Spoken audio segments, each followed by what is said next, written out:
ক্ষমতাচ্যুত আওয়ামী লীগের পলাতক নেতাদের বিরুদ্ধে এবার গৃহযুদ্ধের পরিকল্পনা ও সরকার উৎখাতের ষড়যন্ত্রের অভিযোগ আনল পুলিশের সিআইডি। শেখ হাসিনা সহ ৭৩ জনের বিরুদ্ধে রাষ্ট্রদ্রোহ মামলা দায়ের করা হয়েছে। অভিযোগ আরও ঘনীভূত হয়েছে কলকাতায় আয়োজিত ইফতার পার্টিতে সরকারের বিরুদ্ধে যুদ্ধ ঘোষণার পরিকল্পনা সামনে আসার পর। দৈনিক যুগান্তরে প্রকাশিত এক অনুসন্ধানী প্রতিবেদনে বলা হয়েছে, কলকাতার রাজারহাটে সম্প্রতি একটি ইফতার পার্টিতে অংশ নেন সাবেক স্বরাষ্ট্রমন্ত্রী আসাদুজ্জামান খান কামাল, জাহাঙ্গীর কবির নানক, নাসিম, মেয়র জাহাঙ্গীর সম্রাটসহ শতাধিক আওয়ামী ঘনিষ্ঠ পলাতক নেতা। উপস্থিত ছিলেন শেখ রেহানার ছেলে রাদওয়ান মুজিব সিদ্দিক ববি ও তার স্ত্রীও।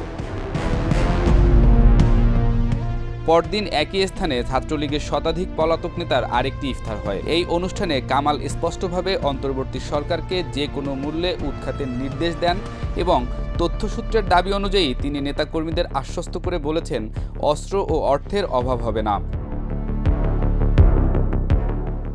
১৯ ডিসেম্বর ২০২৪ জয় বাংলা ব্রিগেড নামে একটি অনলাইন প্ল্যাটফর্মে অনুষ্ঠিত এক জুম বৈঠকে এই ষড়যন্ত্র হয় বলে সিআইডির তদন্তে উঠে আসে। সেখানে শেখ হাসিনার পুনরায় ক্ষমতায় প্রত্যাবর্তনের লক্ষ্যে অন্তর্বর্তী সরকার উৎখাতের রূপরেখা এবং প্রয়োজনে গৃহযুদ্ধের ডাক দেওয়া হয়। বৈঠকে দেশ বিদেশের ৫৭৭ জন অংশ নেন।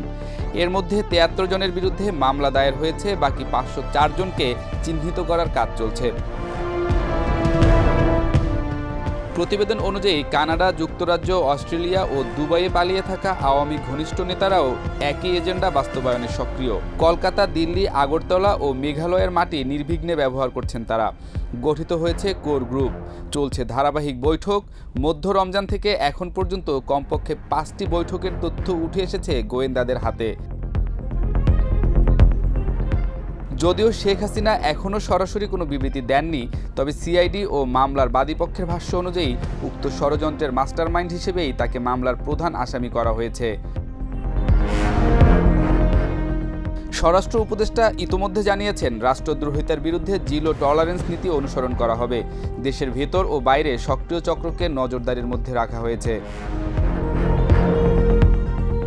পতনের পরেও ক্ষমতায় ফেরার চেষ্টা বিশ্ব রাজনীতিতে নতুন কিছু নয়, তবে বর্তমান পরিস্থিতিতে বিদেশের মাটি থেকে গৃহযুদ্ধ পরিকল্পনার অভিযোগ বাংলাদেশের রাজনৈতিক ইতিহাসে এক নতুন মোড় আনতে পারে।